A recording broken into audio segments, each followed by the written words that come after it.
So, what's on the agenda? Well, we're going to have a look at some current legislation. We'll look at some key points and what's new. We'll look at the key points of the money laundering regulations together with some relevant LSAG or legal sector affinity group guidance. We'll talk about the SRA and the thematic reviews and what we actually need to do in practice and the things that we should have in place.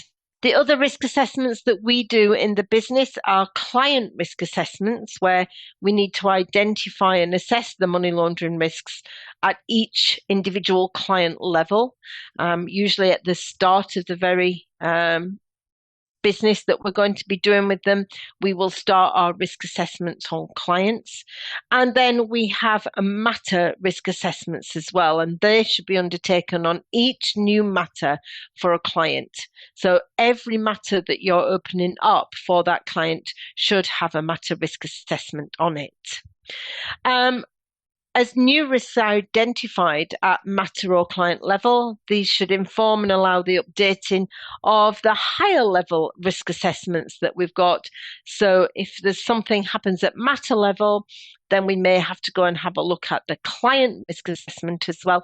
And it may have to be fed back into the practice-wide risk assessment as well. Regulation 28.1 in terms of CDD looks at where we need to apply those due diligence measures. And two key words that come up for us in terms of Regulation 28.2, we identify the client and then we verify the client. And you need to be really well aware of what identify and verify is all about.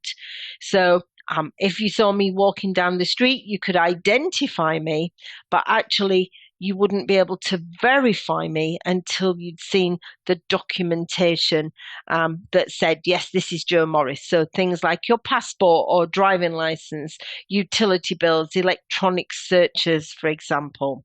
So we need to be able to identify and verify, and very much watch in the money laundering regulations for when those two words actually come up, because it's important that we know the difference between them. We also have to assess and obtain information on the purpose and intended nature of the business relationship or occasional transaction. So we need to know why they want us to do the work and what is the very nature of the business. And we talked earlier about finding out more about what they wanted us to do.